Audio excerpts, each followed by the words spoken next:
Field of স্টাডিতে আসি, আমাদের SSC এইচএসসিতে আমরা যে সাবজেক্টগুলো যে বিষয়গুলো নিয়ে পড়ছি ওগুলো অবশ্যই অনেক দরকার আছে আমাদের হচ্ছে মেধা মননের বিকাশের জন্য, কিন্তু তারপরও কি কোথাও না কোথাও গিয়ে মনে হয় বর্তমানে বহির বিশ্বের সাথে হচ্ছে কানেক্টেড হওয়ার জন্য বা এই গ্লোবাল মার্কেটটা ধরার জন্য চাকরির বাজারের আমাদের নতুন কি কিছু ইন্ট্রোডিউস করানো উচিত?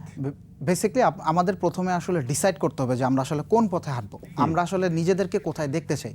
ওই ঘোরা প্যাচে ফাইন্যান্সিয়াল প্ল্যানিংয়ের সাথে অনেকটা মিলে যায় যে আমাদের পজিশনটা আজ থেকে 10 বছর পরে বা 20 বছর পরে একটা লম্বা পিরিয়ড সময়, নট যে আগামী 1 বছরের ভিতরে কি করা যায়, একটা জোড়াতালি হয়ে যাবে তখন, যেটা সবসময় হয়ে এসেছে। এক্স্যাক্টলি রাশের মধ্যে কোনো জিনিস আসলে ভালো, যে কোনো সরকারি থাকুক, যে কোনো অ্যাডমিনিস্ট্রেশনই থাকুক, তাদের প্ল্যানটা হওয়া উচিত যে আগামী 20 বছরে অ্যাডমিনিস্ট্রেশন থেকে যে ডিসিশনটা নেওয়া হবে বা যে টার্গেটটা নেওয়া হবে সেটা ইমপ্লিমেন্ট করার জন্য যেন প্রত্যেকটা সরকার যেই চেঞ্জ হবে অথবা সে যদি থেকে যায় পরের বারও, তো এরকম সিচুয়েশনে যদি থাকে সে যেন ওই গোলটার প্রতি আগায় যায়। এই একটা টার্গেট 100% আপনাদেরকে রাখতে হবে। সেকেন্ড জিনিসটা হচ্ছে ওই টার্গেট অনুযায়ী হচ্ছে আমাদের ডিপেন্ডেন্সিটা ক্রিয়েট হবে যে কোন ডেটা বা কোন গোলের উপর আমরা আস্থা করে আমরা ওই জায়গাটাতে আগাবো।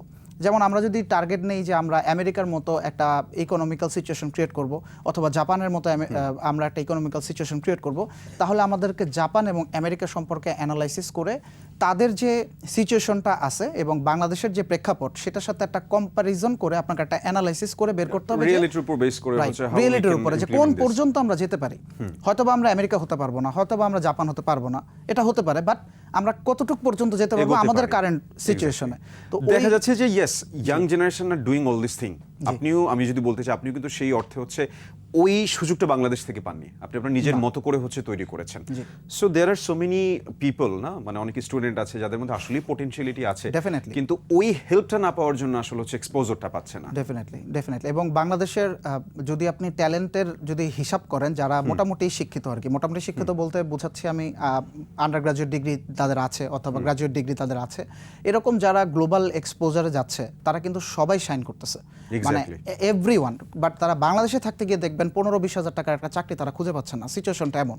বাট ওই সব জায়গায় অন্যান্য দেশে হয়তো 100টা কান্ট্রির ইমিগ্রেন্টস বা অথবা মাইগ্রেন্টসদের সাথেও তারা কম্পিট করে তারা এক নাম্বার হয়ে যাচ্ছে, সিচুয়েশনটা এমন আর কি। এটা আসলেই কিন্তু অসম্ভব রকম ডিপ্রেসিং, আমি ডিপ্রেসিংই বলবো, যে দেখা যাচ্ছে একটা ছেলে কিংবা একটা মেয়ে 20 বছর 22 বছর হচ্ছে তার স্টাডি কমপ্লিট করে জাস্ট 15 থেকে 20 হাজার টাকার একটা চাকরি করছে। I am not undermining anyone, but that is the fact. যে জায়গায় দাঁড়িয়ে হচ্ছে এইটা তার জন্য অসম্ভব রকম কষ্টের, অনেক কষ্ট। মেধার হচ্ছে মূল্যায়ন হচ্ছে না, তার নিজের মধ্যে কাজের উৎসাহ কিন্তু থাকছে না একটা সময় গিয়ে।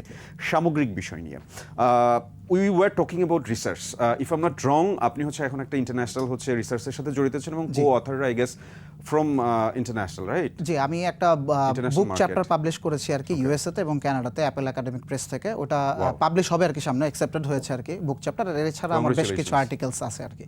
জি, এটা আমার একটা প্রাইম আর কি আপনার বলতে পারেন একটা অ্যাচিভমেন্ট আমার রিসার্চ এরিয়াতে আর কি। এবং what does this thing focus? Actually financial inclusion and digital finance in south Asia, আমাদের এই সেক্টরটাতে বিশেষ করে আর কি বাংলাদেশ, ইন্ডিয়া, পাকিস্তান, মিয়ানমার, এইসব জায়গায় যে ফাইন্যান্সিয়াল ইনক্লুশনটা আছে জেন্ডার বেসিসে এবং হচ্ছে আপনার যারা এখন পর্যন্ত ওই নলেজটা এখন পর্যন্ত পৌঁছায় নাই টেকনোলজি অথবা ইনফরমেশন টেকনোলজি রিলেটেড, তাদেরকে কিভাবে ইনক্লুড করা যায় আমার এই ফাইন্যান্সিয়াল ডিজিটাল ফাইন্যান্সে। সো এইটার উপর একটা রিসার্চ আর কি। ডিজিটাল ফাইন্যান্সের ক্ষেত্রে যদি আমি জানতে চাই যে ইট definitely has many positive sides, what are the challenges, what are the negative things? সবচেয়ে বড় ইম্পর্টেন্ট থিং হচ্ছে আমার কাছে মনে হয় যে পলিসি মেকিং অ্যান্ড ইমপ্লিমেন্টেশন, এই জায়গাটা হচ্ছে সবচেয়ে বড় একটা পার্ট আর কি। যেমন বাংলাদেশ এখনও ক্যাশে অনেক ট্রানজ্যাকশন করে, সো যদি ডিজিটাল ফাইন্যান্সে ইনভলভ না করা হয় বাংলাদেশের জনগণকে 100%, এর আগ পর্যন্ত ক্যাশলেস সোসাইটি ক্রিয়েট করা সম্ভব না। আর ক্যাশলেস সোসাইটি যদি আপনি ক্রিয়েট না করতে পারেন তাহলে আসলে জবাবদিহিতা থেকে শুরু করে আপনি যে গ্লোবাল মার্কেটে ফাইন্যান্সিয়ালি আপনি যে রাষ্ট্রীয়ভাবে আগানোর চেষ্টা করবেন সেই জিনিসটার অনেক ল্যাকিংস থেকে যায়। সো এটা খুবই ডিপ একটা সিচুয়েশন, বাট এটাকে যদি আপনি একটা পর্যায়ে নিয়ে যেতে চান, ভালো একটা পর্যায়ে বাংলাদেশের জন্য অথবা বাংলাদেশের জনগণের জন্য, ইভেন পার্সোনাল ডেভেলপমেন্টের জন্য যদি করতে হয়, তাহলে আসলে আমাদের ডিজিটাল ফাইন্যান্সের আন্ডারে সবাইকে নিয়ে আসতে হবে। লাইক মোবাইল ব্যাংকিং, এই ব্যাপারে আমরা আরো কথা বলবো। I really want to talk about PayPal and everything other international transaction system, কিন্তু তার আগে আমাদের ছোট্ট একটা বিরতি নিতে হচ্ছে আবারও।